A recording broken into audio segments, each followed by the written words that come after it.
పహల్గావ్ కాశ్మీర్లో ట్రెక్కింగ్ ఉంటుంది.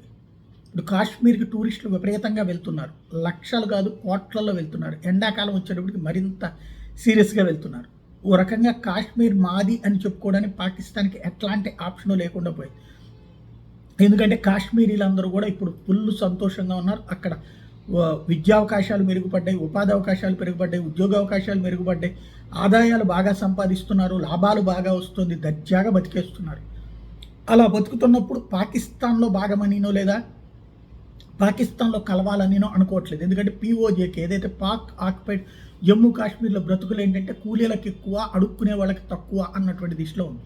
ఎక్కడోళ్ళు అక్కడోళ్ళు మాట్లాడుకుంటూనే ఉంటారు, బంధుత్వాలు స్నేహాలు ఉంటాయి. కాబట్టి అసలు విషయం వీళ్ళకి అర్థమైపోయింది. సుదీర్ఘకాలం పాటు పాకిస్తాన్ చేసినటువంటి మోసం కారణంగా ఈ దారుణం జరిగిందని. ఇప్పుడు ఇక పాకిస్తాన్కి అక్కడ పీఓజేకేని బాగు చేయడం చేత కాదు, కానీ ఇక్కడున్నటువంటి కాశ్మీర్ని చెడగొట్టేటటువంటి ప్రక్రియకి శ్రీకారం చుట్టింది. అందులో భాగంగా సైన్యం జోలికి వస్తే తాట తీస్తున్నారు. అలాగే దాడి చేసిన నిమిషాల మీదనో లేదా గంటల్లోనో లేదా 2 రోజులు 3 రోజుల్లోనే వెంటపడి వేటాడి చంపుతున్నారు. కాబట్టి ఇప్పుడు సీన్ మార్చింది. తాజాగా కొత్త అడుగులు వేసింది. టూరిస్టుల మీదన దాడి. ఏకంగా 5గురు టూరిస్టులు ప్రాణాలు కోల్పోయారు జమ్మూ కాశ్మీర్లో జరిగినటువంటి ఉగ్రదాడిలో. అదే సందర్భంలో 10 మంది గాయపడ్డారు. కర్ణాటక మహారాష్ట్రకు సంబంధించినటువంటి టూరిస్టులేమో గాయపడితే అదే సందర్భంలో ప్రాణాలు కోల్పోయినటువంటి వాళ్ళు కూడా అట్లాగే ఉన్నారు. 5గురు టోటల్గా మృతి చెందితే 10 మందికి పైగా బుల్లెట్ గాయాలు తగిలినాయి. ఈ ఘటన టూరిస్టులను టార్గెట్ చేసినటువంటి ఉగ్రవాదులు వెనకాల ఉన్నటువంటి ఉద్దేశం అయితే చాలా ఖచ్చితంగా స్పష్టంగా కనబడుతుంది.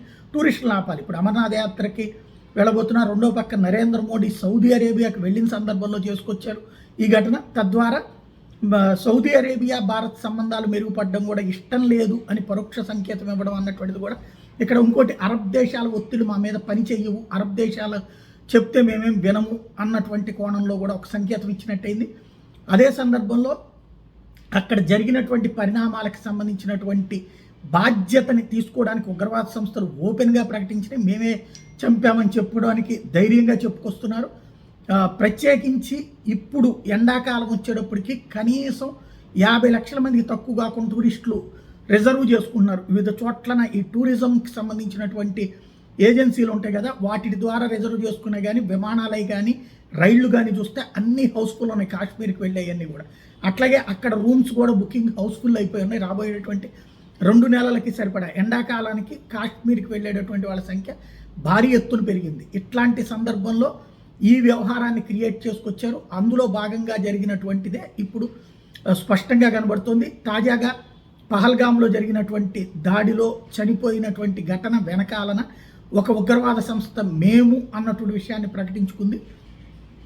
అయితే అది పేరు లోకల్ పేరు వచ్చేలాగా చూసుకున్నటువంటి పాకిస్తాన్లో నుంచి నడుపుతున్నటువంటి తీవ్రవాద సంస్థ అన్నటువంటి విషయం తెలిసింది. నరేంద్ర మోడీ తక్షణం అక్కడి నుంచి ఏదైతే ప్రస్తుతం సౌదీ అరేబియా నుంచి జెడ్డా నుంచి ఫోన్ చేసి అమిత్ షాతో మాట్లాడారు. అదే సందర్భంలో సైన్యం ఇప్పుడు ఆ ప్రాంతం మొత్తాన్ని చుట్టుముట్టింది, గాలిస్తోంది.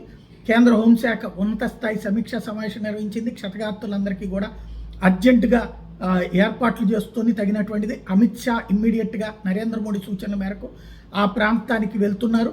ఎట్ ద సేమ్ టైం ఇక్కడ జరిగినటువంటి ఇష్యూలో కీలకమైనటువంటి వాళ్ళని ఏ ఒక్కడిని వదిలిపెట్టే ప్రసక్తి లేదన్నటువంటి వార్నింగ్ కూడా ఇచ్చారు.